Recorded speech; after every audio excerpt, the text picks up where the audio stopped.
나 많은 분들 기억하실 겁니다. 고 김하늘 양 살인 사건인데, 자 윤지원 기자, 일단은 이 초등학교 교사죠. 네. 얼굴과 이름이 공개가 됐죠. 네, 그렇습니다. 오늘부터 신상이 공개가 됐습니다. 살해 교사는 48살 명재환입니다. 얼굴도 좌측, 정면, 그리고 우측 이렇게 사진들이 각각 공개가 됐는데요.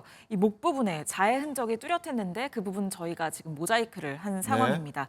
앞서서 대전 서부경찰서는 신상공개 심의위원회를 열고 명 씨 얼굴과 이름 그리고 나이를 공개하기로 결정했습니다.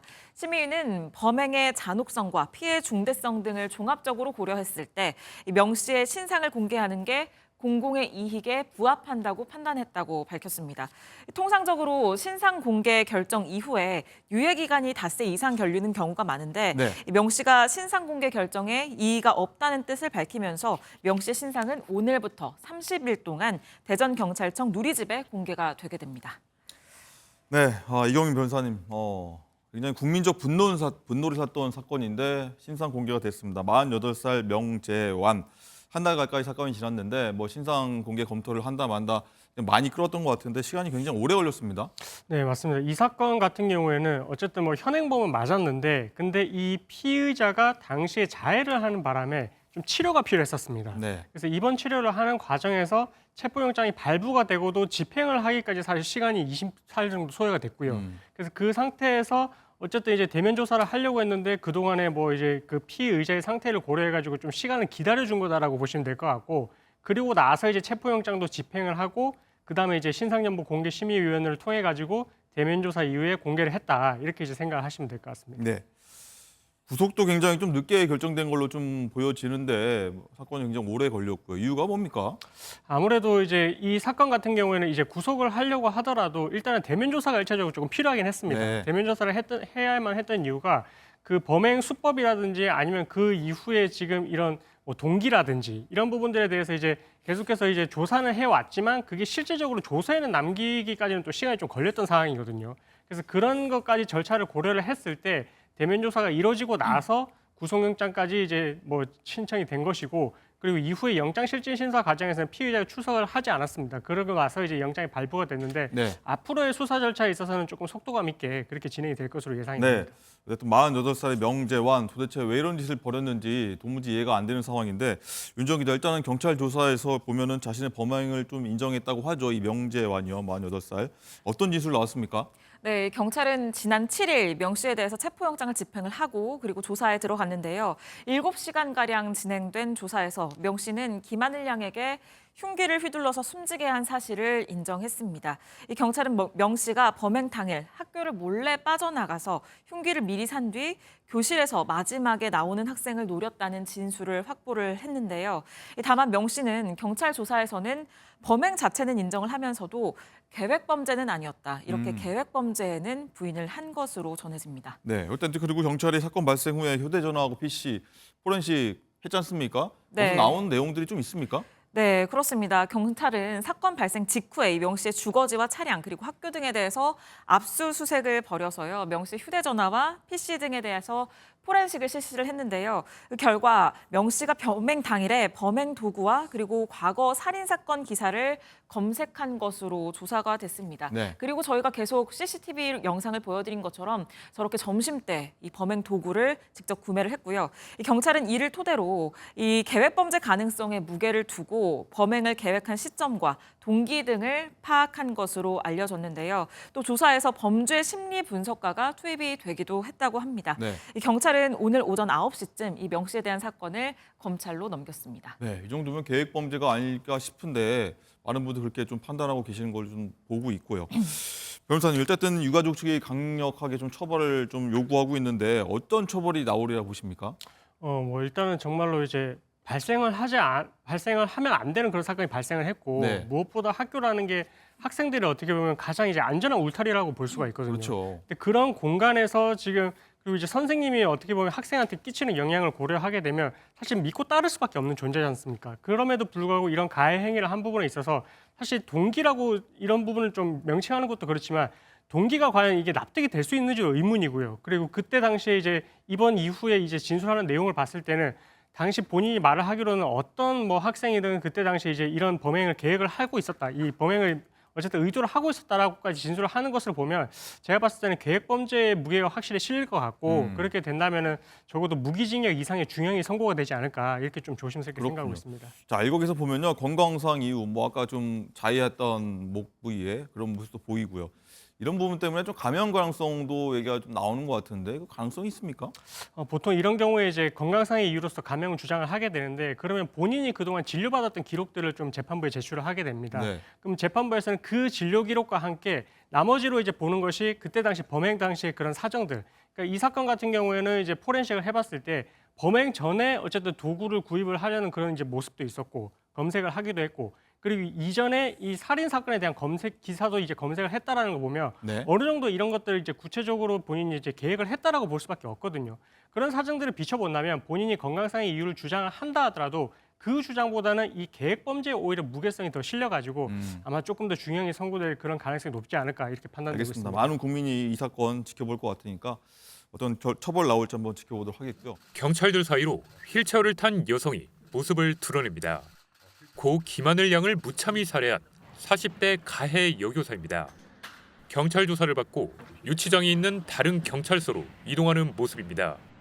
범행 이후 자해를 시도한 여교사는 정맥 봉합 수술을 받고 병원 치료를 받아왔습니다. 경찰은 수술 뒤 대면 조사를 하려 했지만 혈압 상승의 이유로 안정이 필요하다는 의료진 소견에 따라 수사를 중단했습니다. 하지만 산소호흡기를 제거할 정도로 상태가 호전되면서 경찰은 의료진과 협의를 거쳐 교사의 신병을 확보할 수 있게 됐습니다.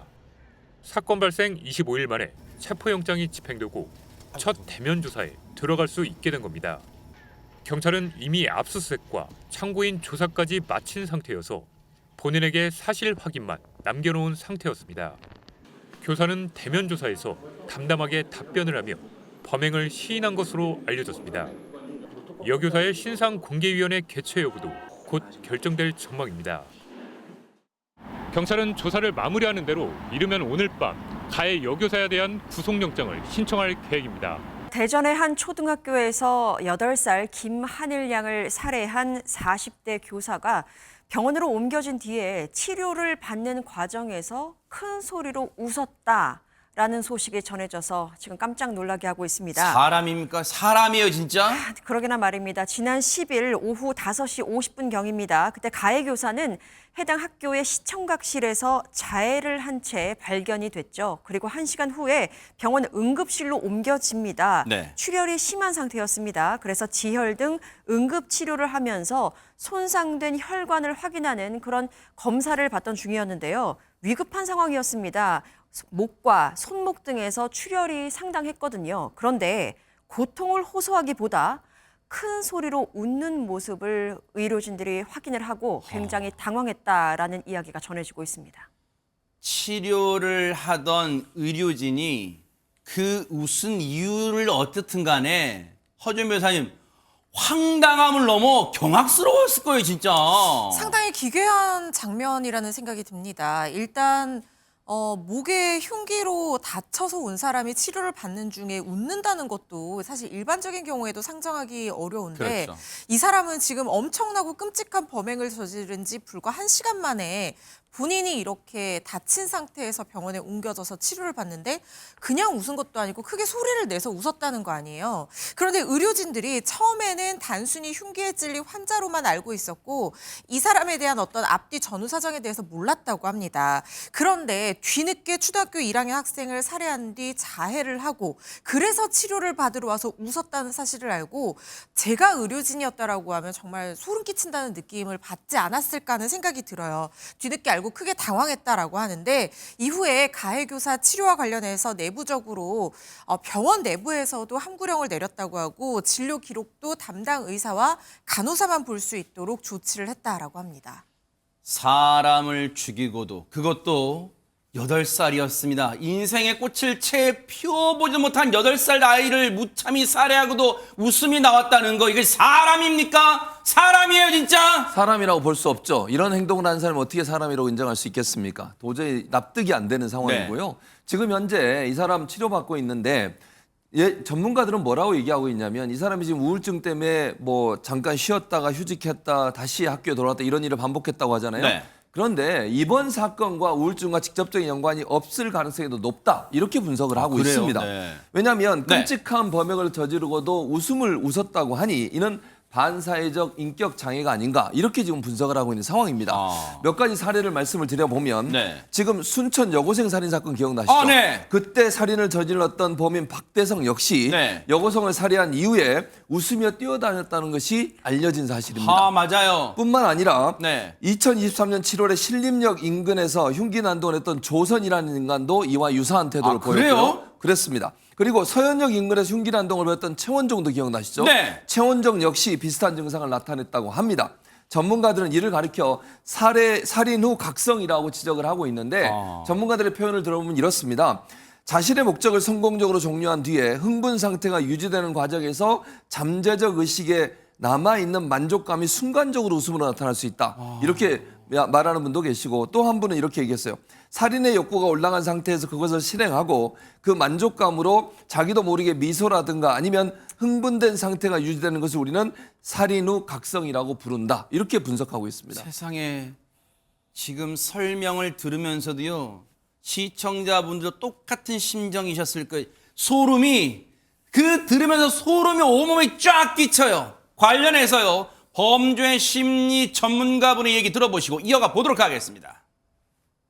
그래서 일단은 성격적인 문제가 지배적이다 이렇게 봐야 될 것이고요. 아마도 자기가 목적한 바를 달성한 데 대한 그런 반응이 아닐 뭐 어떤 질문에 웃음으로 대답을 한 건지 하는 부분을 좀 추가적인 확인을 해야 될 필요가 있는데 뭐 어쨌든 여하튼 그 뭐 웃었다는 반응 자체는 매우 부적절하다, 일반적이지 않다 이렇게 보는 게 맞겠죠.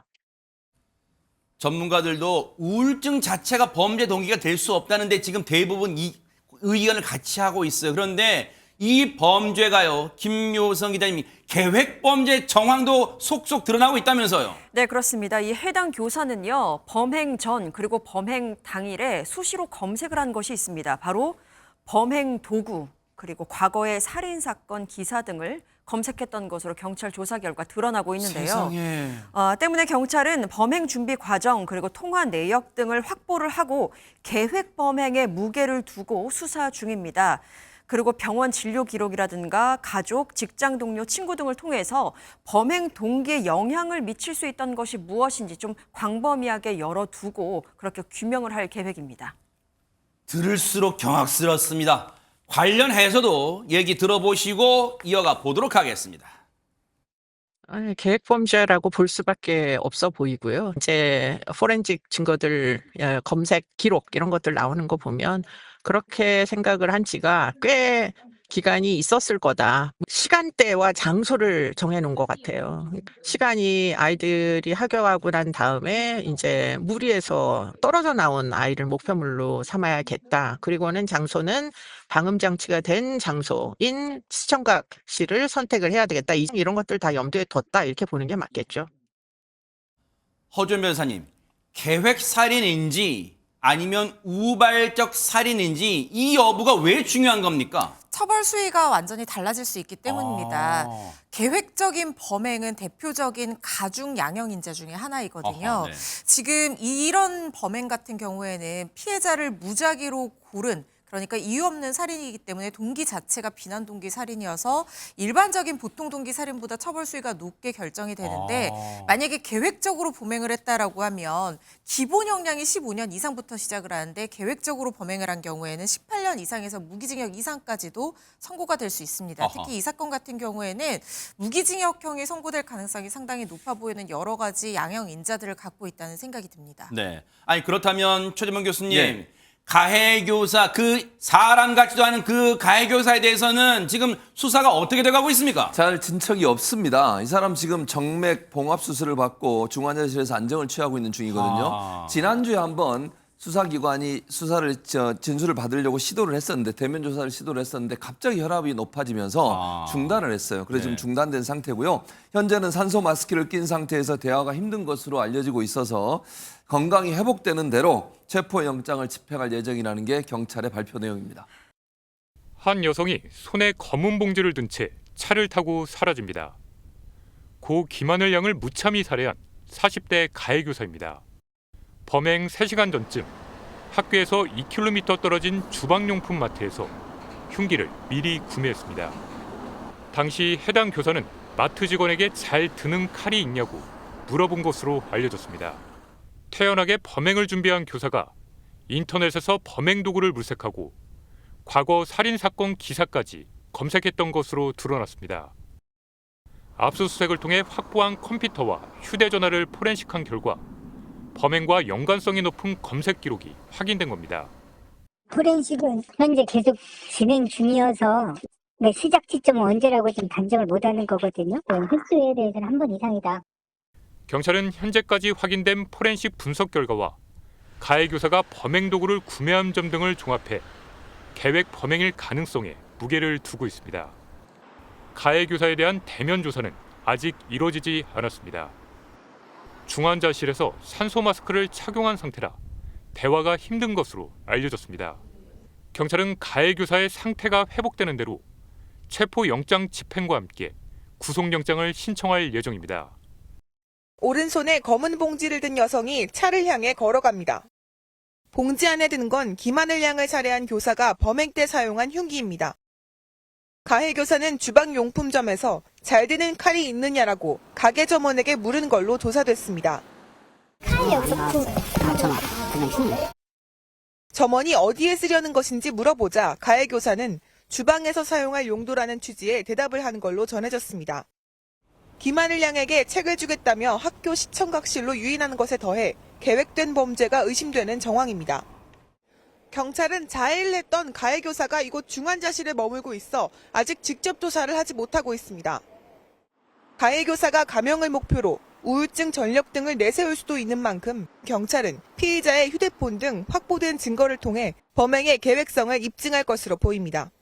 사진 속 이렇게 환히 웃는 아유. 김하늘 양의 모습을 보니까 더욱더 마음이 아픈데요. 아유 세상에. 김하늘 양의 아버지께서 다시는 이런 일이 일어나지를 않길 바라는 마음에서 어렵게 딸의 사진을 공개하게 됐다고 전했습니다. 아유 세상에. 저 얼굴 보세요. 얼마나 사랑스럽고 지금이라도 친구들과 학교, 공원, 그런 키즈 카페에서 친구들하고 한창 뛰어놀 나이고 지금이라도 엄마 아빠한테는 엄마 아빠 하면서 막 달려가 안길 것 같은 그런 아이잖아요. 하재근 평론가님 세상에. 네, 그렇습니다. 그런 아이를 갑자기 지금 잃게 된 건데 가해 교사가 진술하기를 어떤 아이든 상관없었다. 마지막으로 하교한 학생을 대상으로 삼았다. 이렇게 진술했다는 게 알려져서 지금 공분이 일어나고 있는데 사람이에요. 사람 진짜. 그 와중에 가해 교사가 미리 범죄를 계획한 정황이 CCTV에 담긴 겁니다. 세상에. 영상이 있는데 이제 영상을 보시면 네네. 지난 10일 차에서 내린 여성이 어디론가 걸어가는 모습이 포착이 됐습니다. 네. 바로 가해 교사입니다. 네. 약 5분쯤 뒤에 저 교사가 이제 다시 저 CCTV 영상의 모습을 드러내는데 네. 손에 검은 비닐봉지가 들려 있습니다. 그러네요. 그러니까 바로 범행 3시간쯤 전에 학교에서 2km 정도 떨어진 한 마트에서 흉기를 미리 구입했던 겁니다. 저게 흉기를 사고 다시 차량에 타는 모습이에요. 손정희 변호사님, 저 CCTV를 보기 전에 사실 어제도 유족 측에서는 저 가해 교사의 계획 범죄를 주장했었잖아요. 그렇습니다. 범행 3시간 전에 흉기를 구입했을 뿐만 아니라 이 가해 교사의 진술에 따르더라도 본인은 어떤 아이든 상관없다. 같이 죽을 생각으로 맨 마지막에 가는 아이에게 책을 준다고 시청각실에 들어오게 했다라고 진술했는데요. 세상에. 즉 계획 범죄일 뿐만 아니라 이 마지막에 가는 아이를 시청각실로 스스로 미성년자를 유인했다는 사실도 자백을 하고 있습니다. 세상에. 시청각실은 학교 내에서도 굉장히 밀폐되고 독립된 공간인데다가 그 안에 또 창고로까지 유인했다는 측면에서 계획 범죄로 볼 수 있을 것 세상에. 같고요. 김하늘 양의 아버지는 어제 이 가해 교사가 그 시간에 하늘이 혼자 있는 것을 알았다. 완벽한 계획 범죄다. 이렇게 말씀하시기도 했습니다. 듣고도 너무 경악스럽습니다. 온몸이 소름이 돋습니다. 그런데 유족 측에서는요, 가해 교사에 대해서 또 이런 의혹까지 제기를 하고 있습니다. 같이 한번 들어보시고 이어가 보도록 하겠습니다.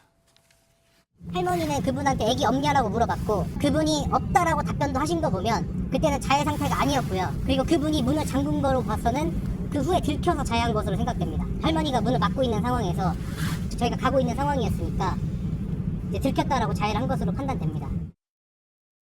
일단 충분히 제기할 수 있는 의혹이 물론 당시에 시청각실 안에 있는 시청각실 내에 있는 그 자재 창고가 어두컴컴하긴 했을지라도 당시에 처음에 그 하늘양의 할머니가 그 가해교사를 봤을 때는 뭔가 그 가해교사가 무슨 피를 흘린다거나 그런 상황은 아니었던 것으로 일단 전해지고 있어요. 그렇기 때문에 하재근 평론가님, 저 가해교사가 당시에 그 하늘양의 할머니를 처음 봤을 때 거짓말도 하고 지금 잡아뗀 거 아니에요. 그리고 문까지 잠궜단 말이에요. 나중에는. 그러니까 이제 그 가해 교사가 완전히 무슨 뭐 자포자기 상태에서 아무렇게나 행동한 것이 아니라 어떠한 목적의식을 가지고 이성적인 판단력 하에 행위를 한 것이 아니냐라고 의혹을 제기하는 거예요. 왜냐하면 그 하늘양의 할머니가 우리 아이 어딨냐고 물어봤을 때 그때 모른다고 거짓말을 한 다음에 그 경찰이랑 가족들이 오는 사이에 시청각실의 문을 잠갔다는 겁니다. 네. 그러니까 자포자기 상태인 사람이 문을 잠글 이유가 없잖아요. 그러니까 뭔가 목적 있는 거 아니냐라고 하면서 김하늘양의 아버지가 뭐라 그랬냐면 할머니가 가해 교사와 이야기할 때는 자해 상태가 아니었다. 네. 그런데 그 다음에 문을 잠그고 나서 들켜서 결국 자해를 한 것으로 보인다라고 이야기하면서 네. 그 미리 자해를 하지 않았다는 것은 교사가 그랬잖아요. 같이 죽을 생각이었다.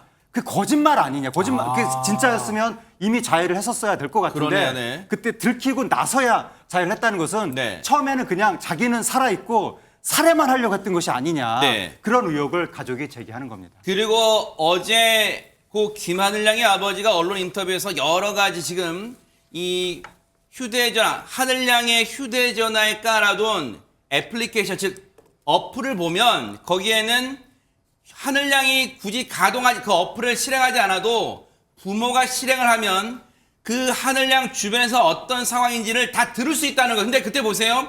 하늘양의 아버지가 그 어플을 실행했을 때 그 하늘양 주변에서 뭔가 지퍼를 열고 닫는 뭔가 분주한 소리, 그리고 여자가 숨을 헥헥거리는 소리, 그 다 들렸다 했어요. 그러면 그 소리가 과연 하늘양에 대한 범행이 이루어지고 난 이후인지, 왜냐하면 그 이후라면 그 하늘양의 할머니에게 범행 현장을 발각된 이후에 그 가해교사가 뭔가 행동을 했을 개연성이 크기 때문에 그 점까지 경찰이 꼼꼼히 들여다볼 것 같은데 과연 당시 가해교사가 어떤 의도를 갖고 있었고 어떤 생각이 있을까 추가적인 주장이 나왔습니다. 얘기 들어보시고 이어가 보도록 하겠습니다. 없어요. 또는 몰라요. 라는 식의 대응은 찾아온 사람을 돌려보내겠다, 여기 들어오지 못하게 하겠다는 의지가 반영된 대단히 좀 선택된 단어들이거든요. 만약에 할머니가 들어오셨다라고 한다면 할머니에 대해서도 위해를 가했을 가능성도 조심스럽지만 상당히 위험한 상태였다라고 볼 수 있습니다. 이미 이 상태가 자포자기가 아니란 거예요. 그 대응이 자기 범행을 숨기고 감추고 잡히지 않겠다는 의지가 보이거든요. 이번 경우는 우울증이 어느 정도 영향 요인은 될 수 있지만 이 교사에게는 어떤 이유인지는 모르겠지만 공격성과 폭력성이 있고 그것이 대단히 강해요. 그런 부분들이 결국 이 범행으로 이끈 상당히 직접적 요인이고 세상을 비관하고 다른 사람들을 적대시하게 만든 어떤 영향 요인들이 또 있을 겁니다. 자기 스스로가 선택을 한 거예요. 이렇게 무슨 병이나 흥분에 휩싸여서 막 감정적으로 행동한 게 아닌 거죠. 표창원 소장의 얘기를 들으면 더욱 오싹해지는 게 충분히 개연성이 있을 수 있는 게 가능성이 있을 수 있는 게요. 당시에 이 하늘양의 할머니도 당시에 또 다른 범행 대상이 될 뻔했다는 거예요. 당시 상황이 정말 오싹합니다. 그런데 최진영 변호사님, 지금 많은 분들, 특히 유족뿐 아니라 시청자분들도 우려하는 대목이 이럴 거예요. 이 가해교사가 이 우울증 증세 이런 걸 근거로 심신미약을 주장해서 형량을 낮추려 할 것 같다는 생각이 들어요, 지금. 제 실무 경험에 비추어서 대략 무기징역형 정도가 선고되지 않을까 싶은 생각입니다. 한마디로 심신미약 주장은 받아들이지 않을 가능성이 훨씬 높다는 취지인데요. 실제 이번 같은 경우에는 단순 살인이 아니고 미성년자 약취 유인 살인입니다. 그런 것 같은 경우에는 살인죄보다 형량이 훨씬 높습니다. 살인죄는 사형 무기 5년 이상 유기징역인데 미성년자 약취 유인 살인은 5년 그 사형 무기 7년 이상 유기징역으로서 정말 천인 공노할 범죄인 것이죠. 그런 상황 속에서 보통 지금 우울증을 이른바 자살에 이르는 병이라고 하죠. 자기 파괴적 특징이 있는 것이지 그것이 누군가 다른 사람에 대한 이런 그 공격적 성향으로 나오는 케이스는 드물다는 것이 전문가적 입장 아니겠습니까? 그렇다는 점에서 결국 수사를 하고 하는 과정에서 심리적인 부분에 대해서 충분한 검증을 거쳐야 되겠고 그 과정에서 아마 변호인들 같은 경우에는 심신상실 내지 심신미약 주장을 할 여지도 없진 않습니다. 하지만 말씀드린 것처럼 현 상황 실질적으로 어떻게 보면은 학교까지 출근을 다시 개시했고 물론 수업은 맡기진 않았지만 학교에서 정상적인 교사 생활을 할 수 있도록 오케이 했던 상황에 비춰봤으면 그런 전후 상황에 비춰와서 심신미약이라는 주장이 받아들여질 가능성 그로 인한 형의 감경의 가능성은 현저히 낮지 않을까 예측해 봅니다. 네. 가해 교사가 범행 직후 앞서 저희도 그런 추론을 했잖아요. 범행 직후에 세상에 그 하늘양을 흉기로 무참히 살해한 이후에 하늘양의 할머니가 그 현장에 들이닥쳤을 때 하늘양 할머니한테 했던 말들 손정희 변호사님 그렇기 때문에 경찰은 그 가해 교사의 범행 직후 행동에 대해서 더 철저하게 추가 조사가 이루어져야 될 것 같습니다. 그렇습니다. 이제 양형에 대한 조사가 꼭 필요한 시점인데 심신미약에 의한 감경 주장도 예상되는 만큼 이게 어떤 극한의 정신적인 질환으로 통제할 수 없는 상황에서 벌어질 일이냐 본인의 자유의지대로 철저하게 계획해서 잔인하게 범행을 실행한 것이냐 굉장히 따져볼 요소가 많습니다. 네. 현재 국가수의 부검까지 진행된 상태였고 부검 결과는 이 다발성 예기 손상에 의한 사망으로 이제 평가가 됐습니다. 즉 날카로운 예리한 물질에 의해서 이제 다수 상처를 입고 사망에 이르겠다는 이제 좀 안타까운 소식인데요. 세상에. 일단 어제 가해 교사에 대해서는 체포영장과 압수수색 영장 모두 발부됐습니다. 체포영장이 발부된 것은 지금 현재 가해 교사는 병원에서 치료 중이고 호흡기를 착용하고 있기 때문에 아직 체포는 안 된 상태이지만 호전 즉시 영장을 집행하겠다는 것이 경찰의 입장이고요. 네. 특히 이 살인의 계획을 언제부터 했고 언제부터 이런 모종의 어떤 준비 행위를 했는지와 관련해서는 주거지, 차량, 휴대전화, 노트북 관련된 부분과 관련해서 지금 압수수색 영장을 통해서 확보해서 포렌식도 진행할 예정으로 지금 보이는 상황이고요. 네. 특히 병원 진료 기록 굉장히 중요할 수 그렇죠. 있습니다. 평소에 어떤 치료를 받았고 어떤 진단명이 있는지에 대해서도 압수수색이 예정되어 있는 상황입니다. 교사가요. 이 교사라는 사람이 8살 아이를 무참히 살해한 그런 충격적인 경악스러운 사건이에요.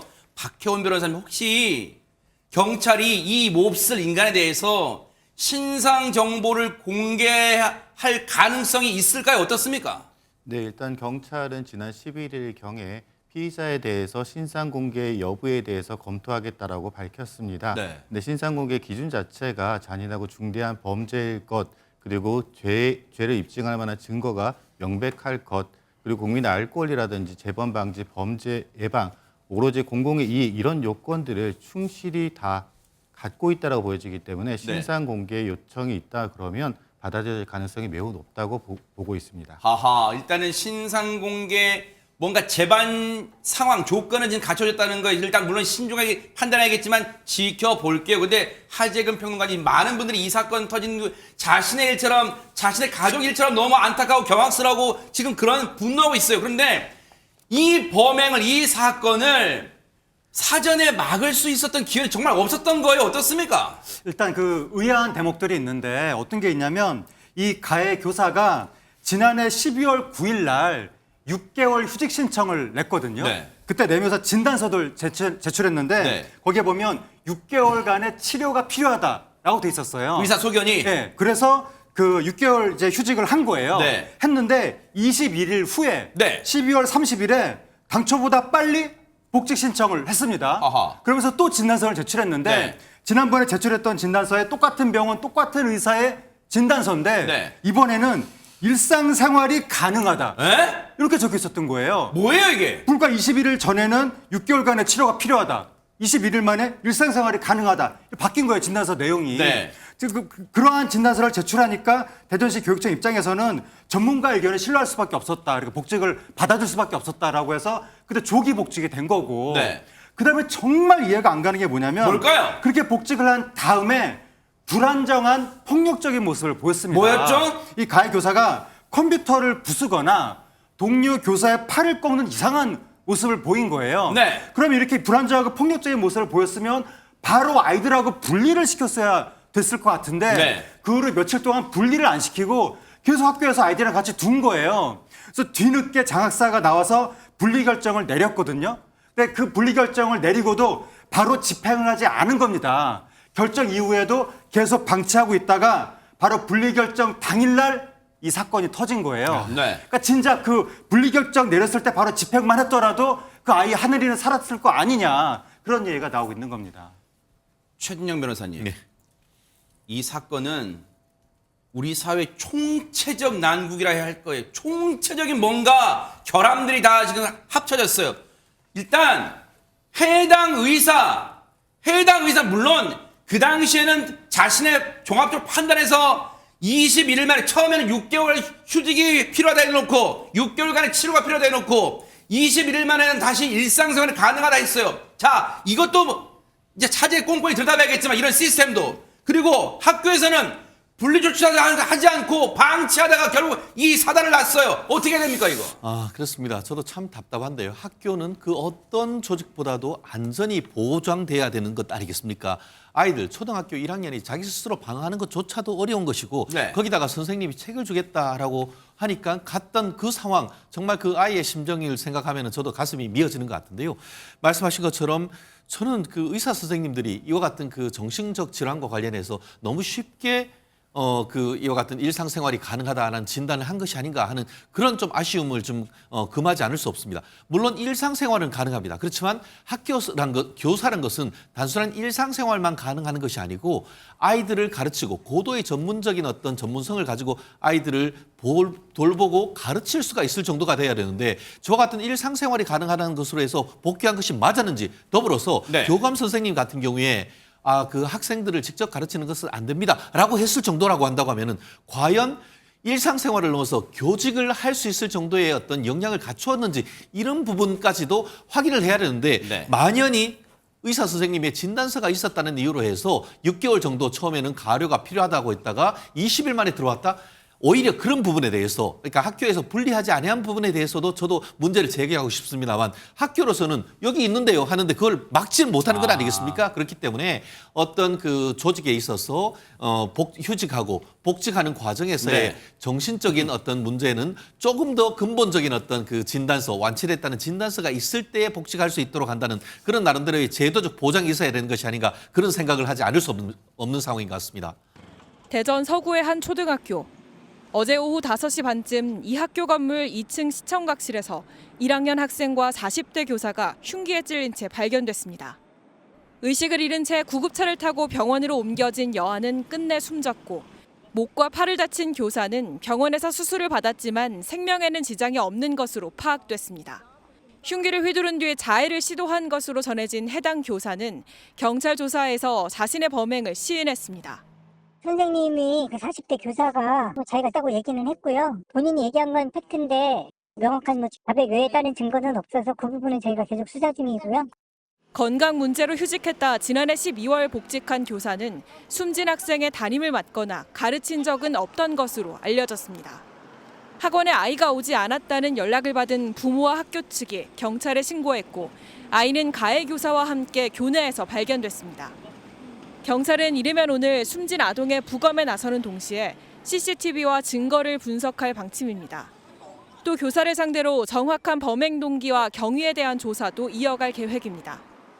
학교 측은 학교장 재량으로 긴급 휴교를 결정했고 대전시 교육청은 오늘 오전 관련 브리핑을 진행합니다.